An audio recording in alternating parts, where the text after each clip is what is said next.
আবু হুরায়রা রাদিয়াল্লাহু তাআলা আনহুর বর্ণনা, এক ব্যক্তি আল্লাহর নবীর সামনে আসলেন, চুলগুলা কালো, শরীরের সারা পোশাক পরিহিত অবস্থা, দেখতে যুবক। এমন অনেক যুবক আল্লাহর রাসূলের সামনে আসলেন, আসার পর নামাজের মধ্যে যেইভাবে আমরা হাঁটু গেড়ে বসি, আল্লাহর নবীর সামনে ওইভাবে হাঁটু গেড়ে বসে গেলেন। সাহাবারা কেউ চিনতে পারে না, সবাই অপরিচিত মানুষটার দিকে তাকায় আছে। যুবক আল্লাহর রাসূলকে প্রশ্ন করলেন, মাল ঈমানু ইয়া রাসূলুল্লাহ, হে আল্লাহর নবী, ঈমান কি জিনিস আপনার কাছে জানতে চাই। আল্লাহর নবী জবাব দিলেন, আল ঈমান আন তুমিনা বিল্লাহি ওয়া মালাইকাতিহি ওয়া কুতুবিহি ওয়া রুসুলিহি।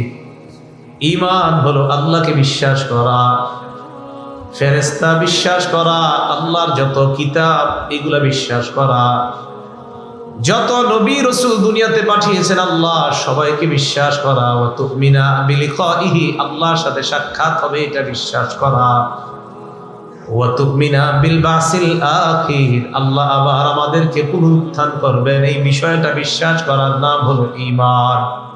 সবাই তাকায় গেছে, এই প্রশ্ন কি করে এগুলা, কিন্তু চিনে না কেউ লোকটারে। দ্বিতীয় প্রশ্ন করলেন, মাল ইসলামু ইয়া রাসূলুল্লাহ, হুজুর ইসলাম কি জিনিস আপনার কাছে জানতে চাই। আল্লাহ নবী জবাব দিলেন, আল ইসলাম আন তা'বুদাল্লাহ লা তুশরিকু বিহি শাইআ, ইসলাম হলো আল্লাহর ইবাদত করা, আল্লাহর সাথে শিরিক না করা, ওয়া তুকিমাস সালাহ, নামাজ আদায় করা, ওয়া তুতিয়াজ যাকাতাল মাফরুদা, ফরজ যাকাত আদায় করা, ওয়া তাসুমা রমাদান, রমজান মাসে রোজা রাখা। আগন্তুক প্রশ্ন করলেন, মাল ইহসান ইয়া রাসূলুল্লাহ, হুজুর আপনার কাছে জানতে চাই ইহসান কি জিনিস। এক নাম্বার ঈমান জানতে চাইলেন, দুই নাম্বার ইসলাম কি জিনিস জানতে চাইলেন, তিন নাম্বার জানতে চাইলেন ইহসান কি জিনিস আপনার কাছে জানতে চাই। নবী জবাব দিলেন, আল ইহসান আন তা'বুদাল্লাহা কাআন্নাকা তারাহ, ইহসান হলো তুমি আল্লাহর ইবাদত এমন ভাবে করা যেন তুমি আল্লাহকে দেখতে পাও, তুমি আল্লাহরে দেখতেছো। নামাজে দাঁড়াইলেন, দাঁড়ানোর পর আল্লাহ নবী বলেন এমন ভাবে তুমি ইবাদত করো যেন তুমি আল্লাহকে দেখতে পাও।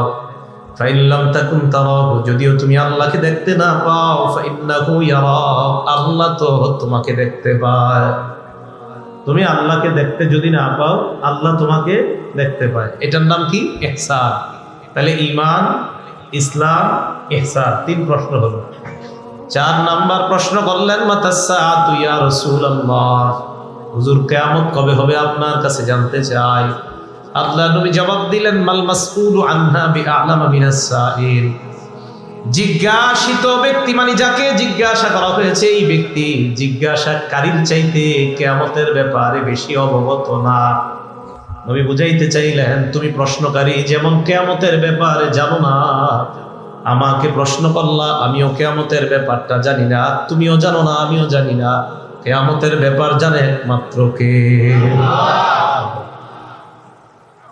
এরপর আল্লাহ নবী বললেন, সাউহাদ্দিসুকা আন আমারাতিহা, কিয়ামতের ব্যাপারটা যদিও তুমি জানো না, আমি জানি না, তবে কিয়ামতের কিছু আলামত তোমাকে বলতে পারি।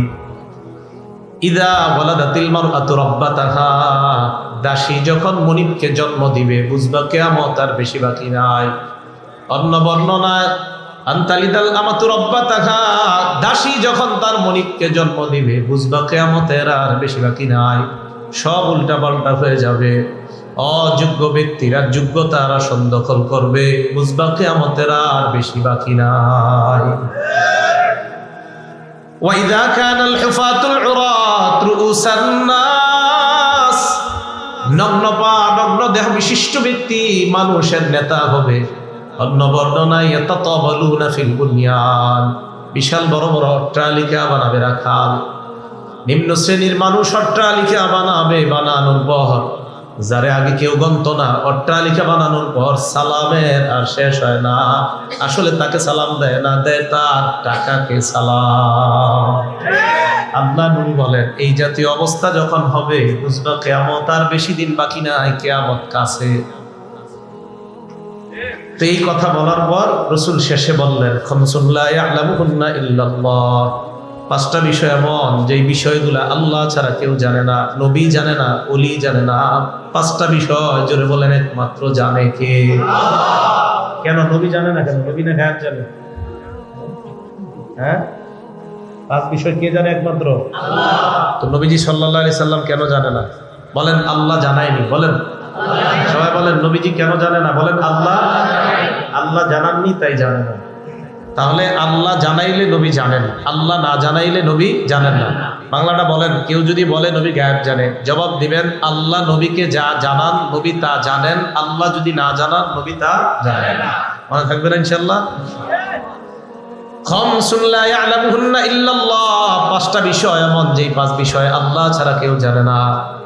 এক নাম্বার, ইন্নাল্লাহা ইনদাহু ইলমুস সাআহ, কিয়ামত কখন হবে বিষয়টা জানে একমাত্র আল্লাহ।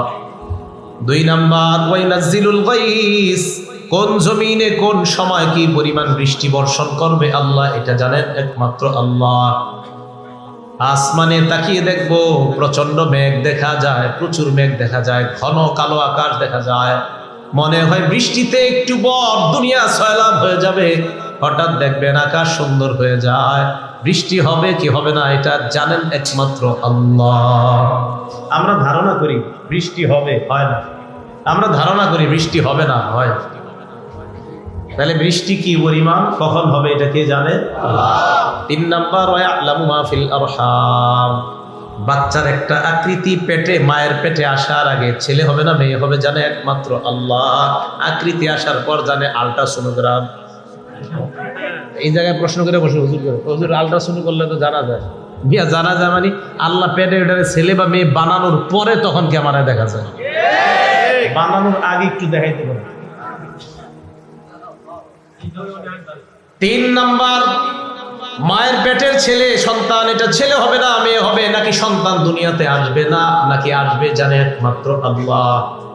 চার নাম্বার, ওমা তাদরি নাফসুম মাযা তাকসিবু গাদা, আগামীকাল তুমি আমি আমরা আপনারা কি উপার্জন করব এটা জানে আল্লাহ।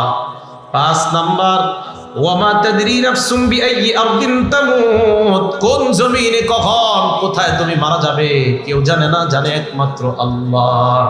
তাহলে পাঁচটা বিষয় দুনিয়ার কোনো মানুষ জানে না, নবী জানে না, ওলি জানে না, কেউ জানে না। এই পাঁচ বিষয় জানে একমাত্র কে?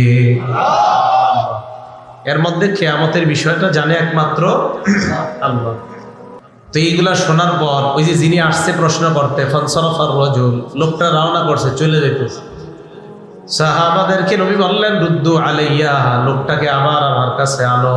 লোকটা চলে যেতেছে, নবী কয় লোকটারে আমার কাছে আনো। ফাআখাযু লিয়ারুদ্দু আলাইহি, সাহাবারা লোকটাকে আনার জন্য তাড়াহুড়া করে লোকটার পিছু নিলেন। ফালাম ইয়ারাউ শাইআন, আর কিছুই দেখে না। নবী বললেন লোকটারে আনো। লোকটা আনার জন্য যখন সাহাবারা গেলেন, যা দেখে আর কিছুই দেখা যায় না। কি ব্যাপার, গেল ওই লোক? নবীর সামনে আসলেন। আল্লাহ নবী বলেন কি ব্যাপার? কয় হুজুর কিছুই তো পাই না, কাউরে পাই না। লোকটা এত তাড়াতাড়ি উধাও হইল কিভাবে আমরা তো বুঝতে পারি না। আল্লাহ নবী কয় এটা কোনো মানুষ না, আজা জিবরিল, এটা হলো আল্লাহর ফেরেশতা জিবরিল। জিবরিল আসছে, আসার পর ছাত্র সাইজে আমাকে উস্তাদ বানাইয়া প্রশ্নগুলো করার মাধ্যমে তোমাদেরকে আল্লাহর দ্বীন শিখায়া দিছে। তাহলে